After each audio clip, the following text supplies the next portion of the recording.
If your ex is dismissive avoidant, how can you know whether they'll come back or not? Dismissive avoidant are extremely hard to read, hard to decrypt.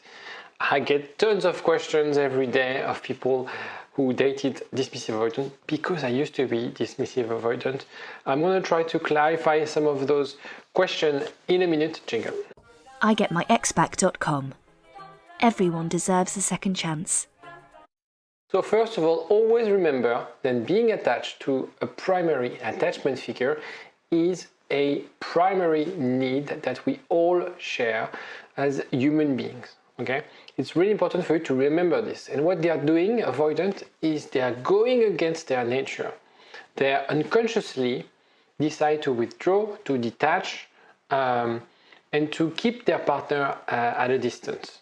Okay? And it's called deactivation strategies. If you want to learn more about attachment and how to be more secure and how to deal with partners who are dismissive avoidant, have a look in the description. There are a few links to help you around this.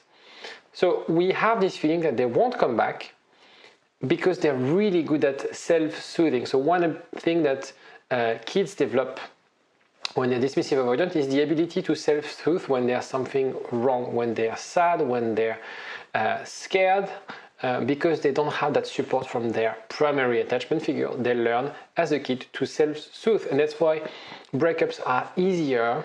It's not that they don't suffer, it's not that they don't have emotions, but it's easier for them to deal with. And when you look at them, at the what's above the surface in terms of an iceberg, they're fine. They're also great at being on their own. That's their true nature.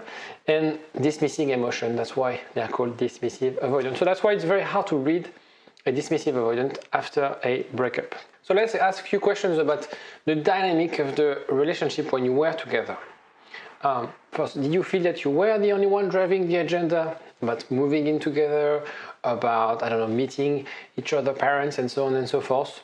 It's really important for you to understand whether you try to pull too much that person, perhaps in a space, perhaps outside of their comfort zone in terms of being an avoidant, but also maybe in terms of where they were already in terms of the relationship with you. Perhaps their feelings were not aligned yet with yours.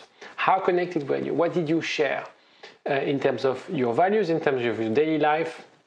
How was the complicity between you two?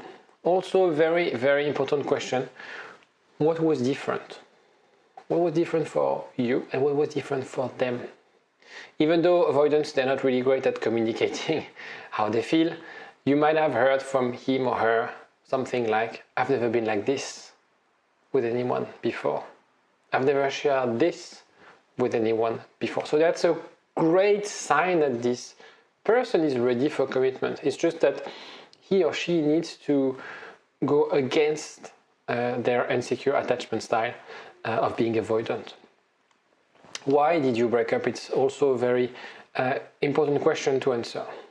Is it just because of their fear of commitment? Perhaps there's something going on in your life, in their life. They are turning, 60, they are turning 40. Maybe, sometimes it happens where, maybe your parents are getting ill and you have to take care of them, or they have to take care of them. And so it creates a lot of tension. It creates a different dynamic. Was it because of boredom? You've been together forever. You feel forever for them, and they feel, I don't want this anymore. I want novelty. I want to escape this prison. That's how sometimes people feel when they're avoidant. It's also important to see if you had clear explanations for the breakup. If you feel confused, it's very important if you could have those explanations. One thing that I forgot to mention, if you want to know if you have any chance of getting back with your ex, I put together a quiz, and it's really applicable for dismissive avoidant because, as I discussed, it's very hard to read their behavior. So have a look in the description. It takes 3 minutes to complete, but it gives you a score telling you whether you have any chance or not to get back with your ex. So now let's talk about you. Let's talk about you because you're also a key element in that relationship recovery. One thing that you need to do is to learn how to be more independent if it's difficult for you. Sometimes people when they have an anxious attachment style, it's very hard for them to be single. It's very hard for them to be on their own. So it's important to use this opportunity, because it's an opportunity, to show your ex that you can be independent and that you are somehow okay with the situation. Also important to put the emotions, resentments on the side. You don't want to be confrontational with your ex when you discuss with them. Important for you to learn how to manage emotions. And it sounds like very broad, but it's so essential. It took me 10 years to learn this. It's something that should be taught in schools. And I try to teach my kids how to relate with their emotions, how to express their emotions, especially boys, because I think there's a generation of boys who grew up when they've been told, boys don't cry. It's important for you to also, from your point of view, understand those emotions, manage them. And you can give your ex another chance, because that's your decision. That's not their decision. Let's look at a recap.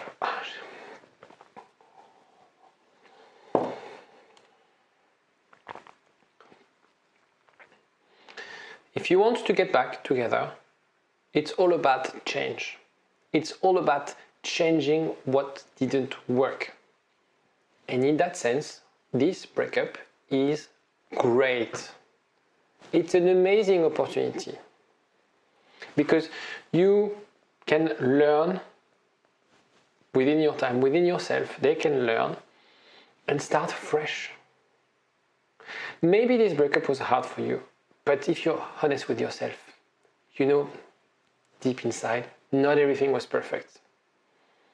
And this would have happened eventually. So now it's your wake-up call. Let's do something. Let's try to do the part of your job. Okay? That's your decision. That's your responsibility. Do your part. If you change for the better, this will work. If your ex is also in that mindset. If your ex is not in that mindset, you're wasting your time and it's time to move on.